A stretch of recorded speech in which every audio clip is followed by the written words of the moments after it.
Noli is a flourishing maritime town under the benevolent patronage of the powerful Republic of Genoa. This is quite long, so I'll skip to the end, but there is an important regatta, which is very long, and everyone wants to win it. And also, all of the houses that are sponsoring the racers want to build massive towers in the city. And so this is designed by Jack Caesar, and designed as well by, interestingly, Alessio Cavatore, which I didn't realize was the same Alessio Cavatore, but we'll get to him in a minute. This is also published by Riverhorse Games, who sent me this review copy, so thank you very much to them for that. And the artist is Chris Caesar. I don't know if he's a relation to Jack, but Jack is I haven't really played any of his other games. He's designed Fell, Pacific Rim Extinction, Terminator Dark Fate, The Umbrella Academy the board game, Highlander the board game. But Alessio Cavatore, I've played loads of his other games because he is best known as a contributor to Games Workshop miniatures games. So he worked on the Lord of the Rings miniatures game back when that came out around the time of the films. He worked on the 6th edition of Warhammer Fantasy Battles. So he seemed to work with them in the early noughties, which is very much when I was playing those games.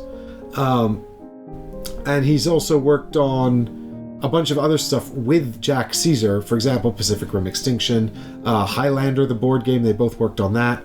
And also,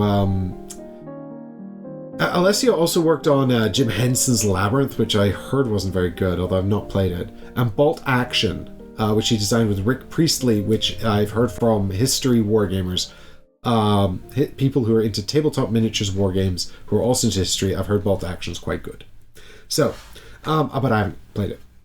But so I was really interested to see Alessio Cavatore's name on this game as a co-design with Jack Caesar, because obviously he's sort of mostly known for his miniatures games. I've not played many of Jack Caesar's games, possibly just because I'm not a massive fan of the sort of the stuff they're tying into. A lot of them seem to be quite IP based, but the pair also have a design coming out soon. So we must ask the question, is this design any good?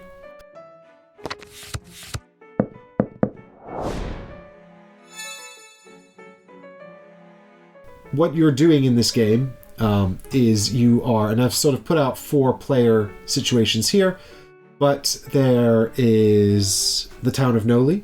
We've got this wall to protect the city, and we've all got little meeples on the path here, and this is our influence in the city, and you start in this very specific order. So blue is always first in this game, and blue also starts with the least money as a result.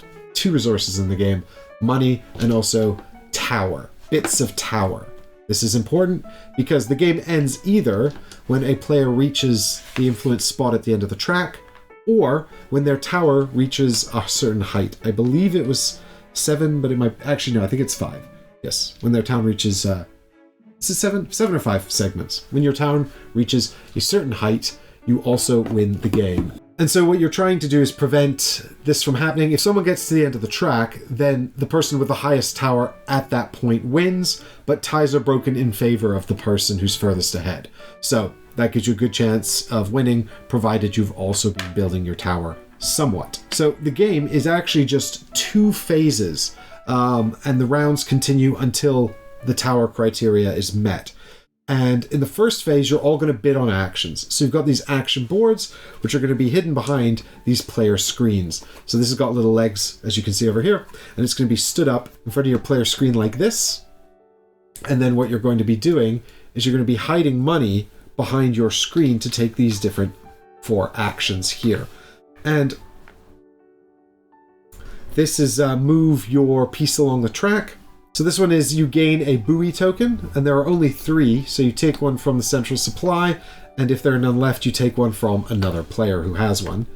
This one here is to put an extra ship out on the beach, so you get to take one of your ships, and you can put it out here on the beach. Everyone starts with 2, but over the course of the game you might lose them, and then you want to, or having more is better anyway. You'll find out why in just a minute. The last action is to build a section of your tower. So this is how you win the game. So it's the most in-demand action. And what's going to happen is everyone's going to put down some money to bid on these, or keep some money aside, and then you reveal these actions, and whoever has placed the most money gets to take the action. And whoever has not, does not. And additionally, when you win the right to take an action, you can repeat taking the action as long as you have extra money to pay for it. I think just once. So you pay, if you win the buoy action, you can pay an additional 2, if you win it for 2, to take 2 buoys. And all of this is kind of in preparation for the next phase of the game. But obviously building the tower, that's going to be how you win, and advancing along the influence track, also great. Then you get to the second phase of the game, where what you're going to be doing is you're going to be throwing dice in a mini real-time dexterity game. All of these dice have buoy symbols on them, and players are going to simultaneously start rolling all of their dice looking for the buoy symbols. And if you don't get any, you grab them and roll them again. And this is representing the racing of the boats, or the little things there. And I can't believe I haven't rolled any yet in this example. This is not helpful. So, I mean, you roll some, you just pick up the others, you keep going. If you knock them onto the wrong side, you have to roll them again. If you have any buoys, then you can start with them on the buoy side. So you can roll fewer. You already start with one. Just make sure you don't knock it once you start playing. And then, once you're done with all of your dice on the buoy side, you shout, "I've done it!" and you take the first place token. And then then the next person to finish will take the second place, and the third place, and so on. I don't think we've actually used these tokens anytime we've played. I think we just shouted. But anyway, you can do that if you want to be a bit more formal about it. And once everyone's done that, then you're going to get to go into these fishing decks. So I guess by winning the regatta, you've won the right to fish in the most profitable spot. First place gets to go into this deck, and last place goes into this deck. And on the cards in these decks, you're going to find, oh, that's a mean one, mostly money. So this is going to get you 7 coins. This is going to get you 5 coins. This one here means that everybody, possibly except you, I can't remember, loses all of their money, and you get to build a piece of the wall.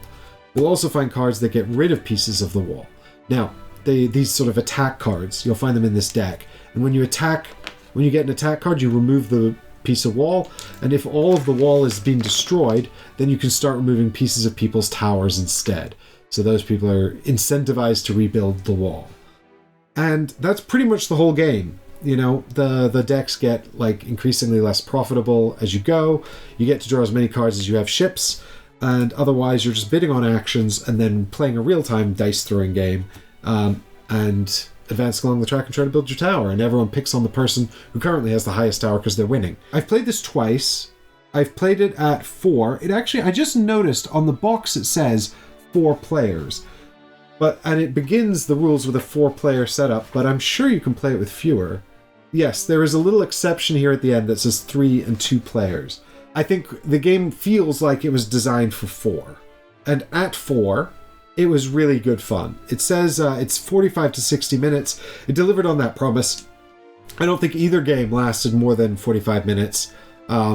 It's just like sort of a quick, fast and furious, fun filler game with like a bit of gotcha, a little bit of, and it's just these 2 mechanisms, right? Real-time dice throwing and also bidding on actions, and it does both of them in a way that's really fun. I really liked this. I really did, and there's not like a massive amount of discovery or replayability here necessarily, but the game is so light and fast that I just think it kind of fills a niche. I would happily get this out again. Like, after I played it twice, I was a bit like, am I ever going to play that again? But now that I'm showing it to you guys, it's been a little while. It's probably been about 6 weeks since I played it, and I'm like, I could happily play this again. So I think that this is really, really fun. I mean, it's curious because it looks kind of like a Euro game. The art looks a bit Euro-y, but it doesn't feel like that at all, you know? Because the cards are silly and the dice chucking, the dice throwing dexterity game is silly. But I like these mechanisms a lot, and I knew that I would enjoy them in this game, and I was absolutely right. Like, this was a delightful little pleasure, and I mean, I don't think I have much more to say on it than that. I mean, you know, the people were chucking dice off the table and having to grab them. People were knocking dice into other dice. You know, it was an absolute riot.